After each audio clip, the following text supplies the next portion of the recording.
Unraveling the Chem Mystery, where we try to understand the world one molecule at a time. I'm your host, Mckenna.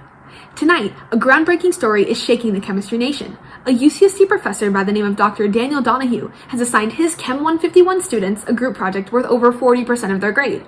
Sounds like a regular run-of-the-mill chemistry assignment, right? Wrong. One group in particular, Group 17, is garnering special attention based on their molecule of interest, oxytocin. A correspondent very close to this project has this to report.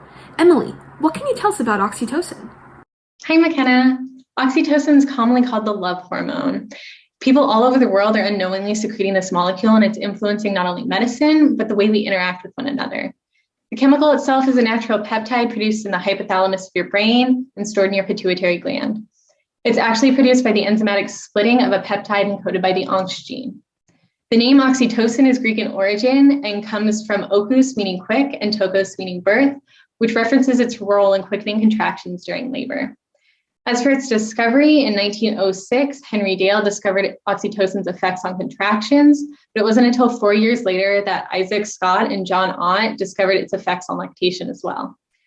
It was first isolated by Parke Davis and Company in 1928, but it took over 25 years for Vincent du Vigneault to finally synthesize it for the first time. He did this after finally determining its structure, which earned him the Nobel Prize in Chemistry in 1955, and made oxytocin the first polypeptide hormone to be synthesized and sequenced. Back to you. Thanks, Emily. Now, here to shed a little bit of light on the biochemistry of oxytocin is Dr. Claire. Dr. Claire, can you tell us a little bit about how oxytocin interacts in our bodies? Hello. So let's find out a little bit more about how oxytocin works inside of our bodies. So oxytocin is a neuropeptide hormone that's primarily constructed in the hypothalamus and then stored in the pituitary gland until it's needed to be released throughout the body. And its most well-known functions are causing uterine contractions during the birthing process and triggering the milk letdown response during lactation. But there's actually receptors in many different organs throughout your body. So let's take a little bit of a closer look at one of the receptors. So this is our oxytocin receptor. And this receptor is a G protein coupled receptor. So we have oxytocin binding on one side of the cell membrane and the G protein on the other. And throughout this process, we have parts of the cell membrane being broken down into two products, IP3 and diacylglycerol. And both of these promote the presence of calcium inside the cell. So this increased concentration of calcium is what allows for your muscles to contract. So this is how oxytocin interacts with your muscle tissues, but there are other correlations between oxytocin levels and behavior patterns.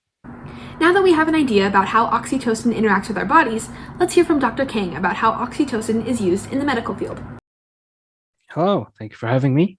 So oxytocin in the medical field is used to strengthen urinary contractions or induce labor. It may also be used to control bleeding after childbirth. The way it's introduced into the body is through a shot or infused into a vein. Once injected, vital signs and contractions are watched closely. If oxytocin is injected during labor, the baby's heart rate will be watched. Although oxytocin is naturally produced in the body, there are still big side effects when excess oxytocin is introduced including uneven heart rate, severe headache, blurred vision, and confusion. There are also side effects for newborn babies if oxytocin is used during labor. For example, seizures, eye problems, and breathing problems may occur. Although oxytocin is mostly used for pregnancy and childbirth, studies have shown that oxytocin may help reduce anxiety and enhance positive feelings. It is the love hormone, so it can be used in establishing social relationships and behaviors like caregiving. Back to you, Mckenna. As touched on by our experts tonight, oxytocin is believed to be at the forefront of social bonding, specifically in feelings of love and maternal behavior. Oxytocin levels are highest in those who report that they are falling in love. Additionally, oxytocin levels are elevated during orgasm in women as well as men.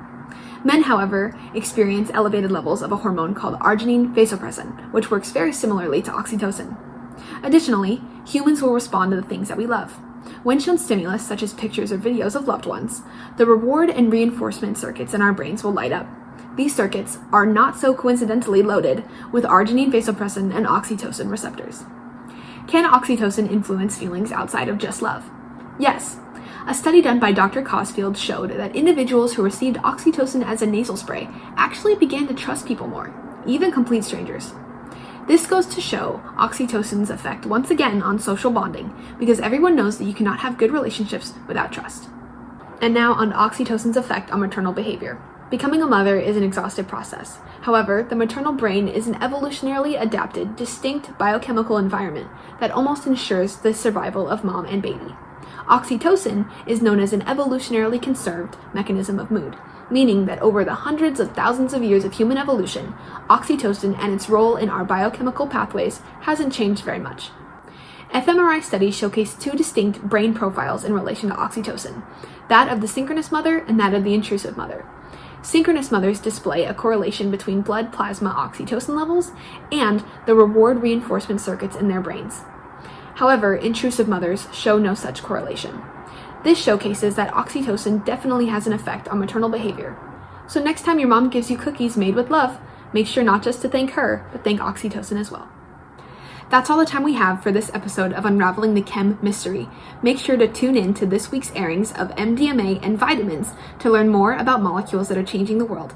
Until then, stay curious and always ask your questions. I'm your host, Mckenna. I'll see you next time.